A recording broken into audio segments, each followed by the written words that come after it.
존경하는 국민 여러분, 저는 오늘 비상계엄에 관한 입장을 밝히기 위해 이 자리에 섰습니다. 지금 야당은 비상계엄 선포가 내란죄에 해당한다며 광란의 칼춤을 추고 있습니다. 정말 그렇습니까? 과연 지금 대한민국에서 국정마비와 국헌문란을 벌이고 있는 세력이 누구입니까? 지난 2년 반 동안 거대 야당은 국민이 뽑은 대통령을 인정하지 않고 끌어내리기 위해 퇴진과 탄핵 선동을 멈추지 않았습니다. 대선 결과를 승복하지 않은 것입니다. 대선 이후부터 현재까지 무려 178회에 달하는 대통령 퇴진 탄핵 집회가 임기 초부터 열렸습니다.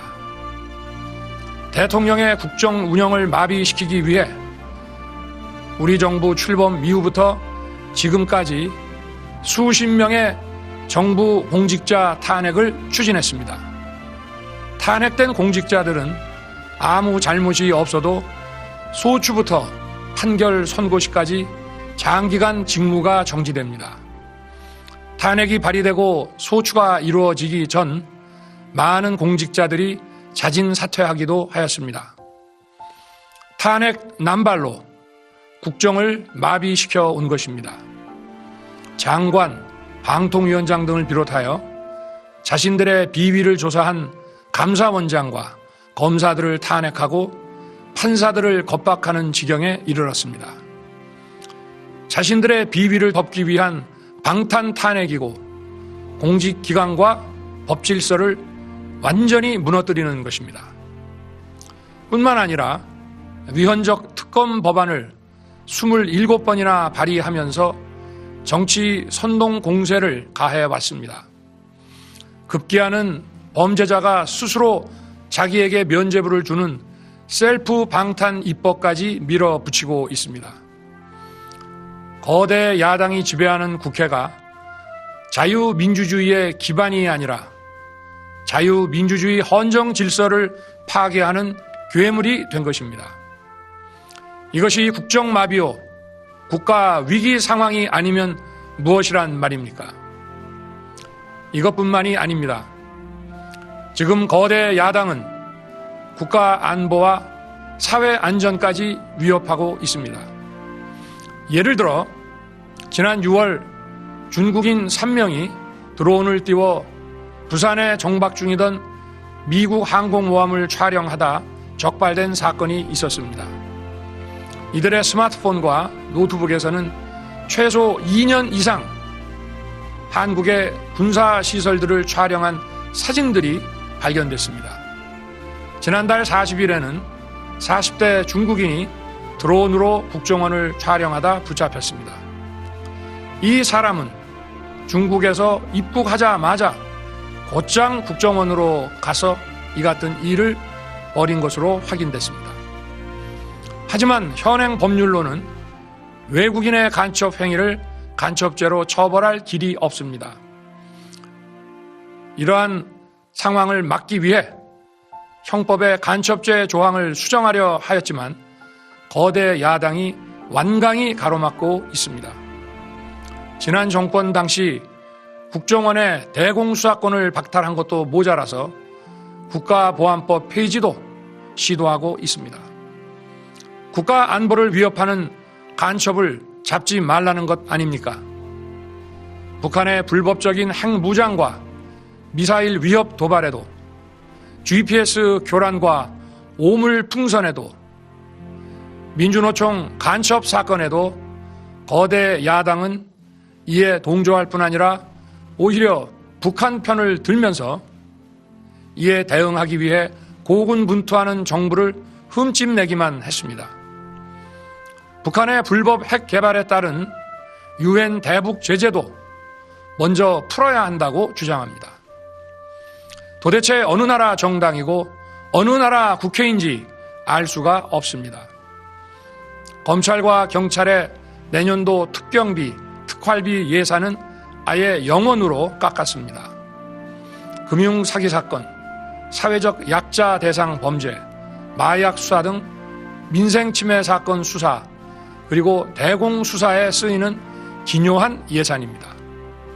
마약, 딥페이크 범죄 대응 예산까지도 대폭 삭감했습니다.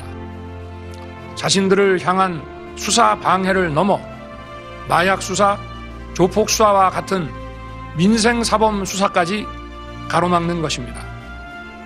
대한민국을 간첩 천국, 마약 소굴, 조폭 나라로 만들겠다는 것 아닙니까? 이런 사람들이야말로 나라를 망치려는 반국가 세력 아닙니까? 그래놓고 자신들의 특권을 유지하기 위한 국회 예산은 오히려 늘렸습니다. 경제도 위기 비상 상황입니다. 거대 야당은 대한민국의 성장 동력까지 꺼뜨리려고 하고 있습니다. 민주당이 삭감한 내년 예산 내역을 보면 잘 알 수 있습니다. 원전 생태계 지원 예산을 삭감하고 체코 원전 수출 지원 예산은 무려 90%를 깎아버렸습니다. 차세대 원전 개발 관련 예산은 거의 전액을 삭감했습니다. 기초과학연구, 양자, 반도체, 바이오 등 미래 성장 동력 예산도 대폭 삭감했습니다. 동해가스전 시추 예산, 이른바 대왕고래 사업 예산도 사실상 전액 삭감했습니다. 청년 일자리 지원 사업, 취약계층 아동 자산 형성 지원 사업, 아이들 돌봄 수당까지 손을 댔습니다. 산업 생태계 조성을 위한 혁신 성장 펀드, 강소기업 육성 예산도 삭감했습니다. 재해 대책 예비비는 무려 1조 원을 삭감하고 팬데믹 대비를 위한 백신 개발과 관련 R&D 예산도 깎았습니다. 이처럼 지금 대한민국은 거대 야당의 의회 독재와 폭거로 국정이 마비되고 사회 질서가 교란되어 행정과 사법의 정상적인 수행이 불가능한 상황입니다. 국민 여러분, 여기까지는 국민 여러분께서도 많이 아시고 계실 것입니다. 하지만 제가 비상계엄이라는 엄중한 결단을 내리기까지 그동안 직접 차마 밝히지 못했던 더 심각한 일들이 많이 있습니다. 작년 하반기 선거관리위원회를 비롯한 헌법기관들과 정부기관에 대해 북한의 해킹 공격이 있었습니다. 국가정보원이 이를 발견하고 정보 유출과 전산 시스템 안전성을 점검하고자 했습니다. 다른 모든 기관들은 자신들의 참관하에 국정원이 점검하는 것에 동의하여 시스템 점검이 진행되었습니다. 그러나 선거관리위원회는 헌법기관임을 내세우며 완강히 거부하였습니다. 그러다가 선관위의 대규모 채용 부정 사건이 터져 감사와 수사를 받게 되자 국정원의 점검을 받겠다고 한 발 물러섰습니다. 그렇지만 전체 시스템 장비의 아주 일부분만 점검에 응하였고 나머지는 불응했습니다. 시스템 장비 일부분만 점검했지만 상황은 심각했습니다. 국정원 직원이 해커로서 해킹을 시도하자 얼마든지 데이터 조작이 가능하였고 방화벽도 사실상 없는 것이나 마찬가지였습니다. 비밀번호도 아주 단순하여 1, 2, 3, 4, 5 같은 식이었습니다. 시스템 보안 관리 회사도 아주 작은 규모의 전문성이 매우 부족한 회사였습니다. 저는 당시 대통령으로서 국정원의 보고를 받고 충격에 빠졌습니다. 민주주의의 핵심인 선거를 관리하는 전산 시스템이 이렇게 엉터리인데 어떻게 국민들이 선거 결과를 신뢰할 수 있겠습니까? 선관위도 국정원의 보안 점검 과정에 입회하여 지켜보았지만 자신들이 직접 데이터를 조작한 일이 없다는 몇 명만 되풀이할 뿐이었습니다. 선관위는 헌법기관이고 사법부 관계자들이 위원으로 있어 영장에 의한 압수수색이나 강제 수사가 사실상 불가능합니다. 스스로 협조하지 않으면 진상규명이 불가능합니다.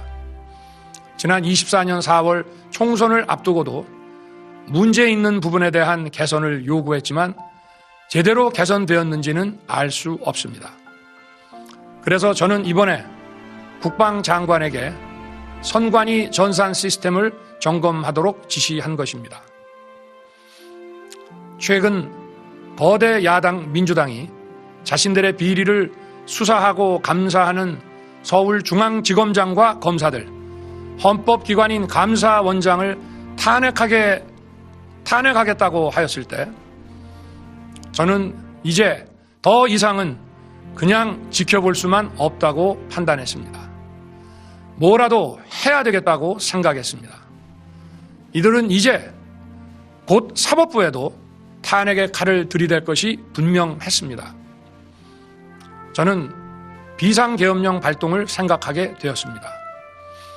거대 야당이 헌법상 권한을 남용하여 위헌적 조치들을 계속 반복했지만 저는 헌법의 틀 내에서 대통령의 권한을 행사하기로 했습니다. 현재의 망국정 국정마비 상황을 사회 교란으로 인한 행정사법의 국가기능 붕괴 상태로 판단하여 계엄령을 발동하되 그 목적은 국민들에게 거대 야당의 반국가적 패악을 알려 이를 멈추도록 경고하는 것이었습니다. 그럼으로써 자유민주주의 헌정질서의 붕괴를 막고 국가 기능을 정상화하고자 하였습니다. 사실 12월 4일 계엄 해제 이후 민주당에서 감사원장과 서울중앙지검장 등에 대한 탄핵안을 보류하겠다고 발표하여 짧은 시간의 계엄을 통한 메시지가 일정 부분 효과가 있었다고 생각했습니다. 그러나 이틀 후 보류하겠다던 탄핵 소추를 그냥 해버렸습니다. 비상계엄의 명분을 없애겠다는 뜻이었습니다. 애당초 저는 국방장관에게 과거의 계엄과는 달리 계엄의 형식을 빌려 작금의 위기 상황을 국민들께 알리고 호소하는 비상조치를 하겠다고 했습니다. 그래서 질서 유지에 필요한 소수의 병력만 투입하고 실무장은 하지 말고 국회의 계엄 해제 의결이 있으면 바로 병력을 철수시킬 것이라고 했습니다. 실제로 국회의 계엄 해제 의결이 있자 국방부 청사에 있던 국방장관을 제 사무실로 오게 하여 즉각적인 병력 철수를 지시하였습니다. 제가 대통령으로서 발령한 이번 비상조치는 대한민국의 헌정 질서와 국헌을 망가뜨리려는 것이 아니라 국민들에게 망국의 위기 상황을 알려드려 헌정 질서와 국헌을 지키고 회복하기 위한 것입니다. 소규모이지만 병력을 국회에 투입한 이유도 거대 야당의 망국적 행태를 상징적으로 알리고 계엄 선포 방송을 본 국회 관계자와 시민들이 대거 몰릴 것을 대비하여 질서 유지를 하기 위한 것이지 국회를 해산시키거나 기능을 마비시키려는 것이 아님은 자명합니다. 300명 미만의 실무장하지 않은 병력으로 그 넓은 국회 공간을 상당 기간 장악할 수 없는 것입니다. 과거와 같은 계엄을 하려면 수만 명의 병력이 필요하고 광범위한 사전 논의와 준비가 필요하지만 저는 국방장관에게 계엄령 발령 담화 방송으로 국민들께 알린 이후에 병력을 이동시키라고 지시했습니다. 그래서 10시 30분 담화 방송을 하고 병력 투입도 11시 30분에서 12시 조금 넘어서 이루어졌으며 1시 조금 넘어 국회의 계엄 해제 결의가 있자 즉각 군 철수를 지시하였습니다. 결국 병력이 투입된 시간은 한두 시간 정도에 불과합니다. 만일 국회 기능을 마비시키려 했다면 평일이 아닌 주말을 기해서 계엄을 발동했을 것입니다. 국회 건물에 대한 단전 단수 조치부터 취했을 것이고 방송 송출도 제한했을 것입니다. 그러나 그 어느 것도 하지 않았습니다. 국회에서 정상적으로 심의가 이루어졌고 방송을 통해 온 국민이 국회 상황을 지켜보았습니다.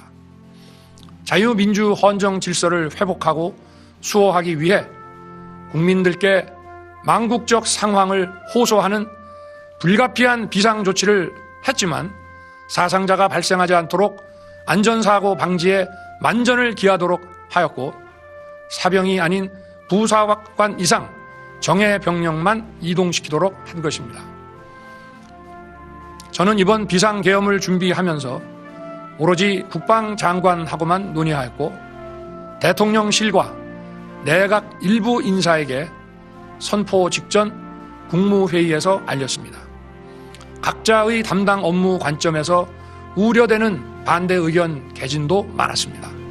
저는 국정 전반을 보는 대통령의 입장에서 현 상황에서 이런 조치가 불가피하다고 설명했습니다. 군 관계자들은 모두 대통령의 비상계엄 발표 이후 병력 이동 지시를 따른 것이니만큼 이들에게는 전혀 잘못이 없습니다. 그리고 분명히 말씀드리지만 저는 국회 관계자의 국회 출입을 막지 않도록 하였고 그래서 국회의원과 엄청나게 많은 인파가 국회 마당과 본관, 본회의장으로 들어갔고 계엄 해제 안건 심의도 진행된 것입니다. 그런데도 어떻게든 내란죄를 만들어 대통령을 끌어내리기 위해 수많은 허위 선동을 만들어내고 있습니다. 도대체 2시간짜리 내란이라는 것이 있습니까? 질서 유지를 위해 소수의 병력을 잠시 투입한 것이 폭동이란 말입니까? 거대 야당이 거짓 선동으로 탄핵을 서두르는 이유가 무엇이겠습니까? 단 하나입니다. 거대 야당 대표의 유죄 선고가 임박하자 대통령의 탄핵을 통해 이를 회피하고 조기 대선을 치르려는 것입니다. 국가 시스템을 무너뜨려서라도 자신의 범죄를 덮고 국정을 장악하려는 것입니다. 이야말로 국헌문란 행위 아닙니까? 저를 탄핵하든 수사하든 저는 이에 당당히 맞설 것입니다. 저는 이번 계엄 선포와 관련해서 법적, 정치적 책임 문제를 회피하지 않겠다고 이미 말씀드린 바 있습니다. 저는 대통령 취임 이후 지금까지 단 한순간도 개인적인 인기나 대통령 임기 자리 보존에 연연해 온 적이 없습니다. 자리 보존 생각만 있었다면 국헌문란 세력과 구태여 맞서 싸울 일도 없었고 이번과 같이 비상계엄을 선포하는 일은 더더욱 없었을 것입니다. 5년 임기 자리 지키기에만 매달려 국가와 국민을 외면할 수 없었습니다. 저를 뽑아주신 국민의 뜻을 저버릴 수 없었습니다. 하루가 멀다 하고 다수의 힘으로 입법 폭고를 일삼고 오로지 방탄에만 혈안되어 있는 거대 야당의 의회 독재에 맞서 대한민국의 자유민주주의와 헌정 질서를 지키려 했던 것입니다. 그 길밖에 없다고 판단해서 내린 대통령의 헌법적 결단이자 통치 행위가 어떻게 내란이 될 수 있습니까? 대통령의 비상계엄 선포권 행사는 사명권 행사, 외교권 행사와 같은 사법심사의 대상이 되지 않는 통치 행위입니다. 국민 여러분, 지금 야당은 저를 중범죄자로 몰면서 당장 대통령직에서 끌어내리려 하고 있습니다. 만일 망국적 국헌문란 세력이 이 나라를 지배한다면 어떤 일이 벌어지겠습니까? 위헌적인 법률, 셀프 면죄부 법률, 경제 폭망 법률들이 국회를 무차별 통과해서 이 나라를 완전히 부술 것입니다. 원전산업, 반도체 산업을 비롯한 미래 성장 동력은 고사될 것이고 중국산 태양광 시설들이 전국의 살림을 파괴할 것입니다. 우리 안보와 경제의 기반인 한미 동맹, 한미일 공조는 또다시 무너질 것입니다. 북한은 핵과 미사일을 고도화하여 우리의 삶을 더 심각하게 위협할 것입니다. 그러면 이 나라 대한민국의 미래가 어떻게 되겠습니까? 간첩이 활개치고 마약이 미래 세대를 망가뜨리고 조폭이 설치는 그런 나라가 되지 않겠습니까? 지금껏 국정 마비와 국헌 문란을 주도한 세력과 범죄자 집단이 국정을 장악하고 대한민국의 미래를 위협하는 일만큼은 어떤 일이 있어도 막아야 합니다. 저는 끝까지 싸울 것입니다. 국민 여러분, 국정 마비의 망국적 비상 상황에서 나라를 지키기 위해 국정을 정상화하기 위해 대통령의 법적 권한으로 행사한 비상계엄 조치는 대통령의 고도의 정치적 판단이고 오로지 국회의 해제 요구만으로 통제할 수 있는 것입니다. 이것이 사법부의 판례와 헌법학계의 다수 의견임을 많은 분들이 알고 있습니다. 저는 국회 해제 요구를 즉각 수용했습니다. 계엄 발령 요건에 관해 다른 생각을 가지고 계신 분들도 있습니다만 나라를 살리려는 비상조치를 나라를 망치려는 내란 행위로 보는 것은 여러 헌법학자와 법률가들이 지적하는 바와 같이 우리 헌법과 법 체계를 심각한 위험에 빠뜨리는 것입니다. 저는 묻고 싶습니다. 지금 여기저기서 광란에 칼춤을 추는 사람들은 나라가 이 상태에 오기까지 어디서 도대체 무엇을 했습니까? 대한민국의 상황이 위태롭고 위기에 놓여 있다는 생각도 전혀 하지 않았다는 말입니까? 공직자들에게 당부합니다. 엄중한 안보 상황과 글로벌 경제 위기에서 국민의 안전과 민생을 지키는 일에 흔들림 없이 매진해 주시기 바랍니다. 국민 여러분, 지난 2년 반 저는 오로지 국민만 바라보며 자유민주주의를 지키고 재건하기 위해 불의와 부정, 민주주의를 가장한 폭거에 맞서 싸웠습니다. 피와 땀으로 지켜온 대한민국, 우리의 자유민주주의를 지키는 길에 모두 하나가 되어주시길 간곡한 마음으로 호소드립니다. 저는 마지막 순간까지 국민 여러분과 함께 싸우겠습니다. 짧은 시간이지만 이번 계엄으로 놀라고 불안하셨을 국민 여러분께 다시 한번 사과드립니다. 국민 여러분에 대한 저의 뜨거운 충정만큼은 믿어주십시오. 감사합니다.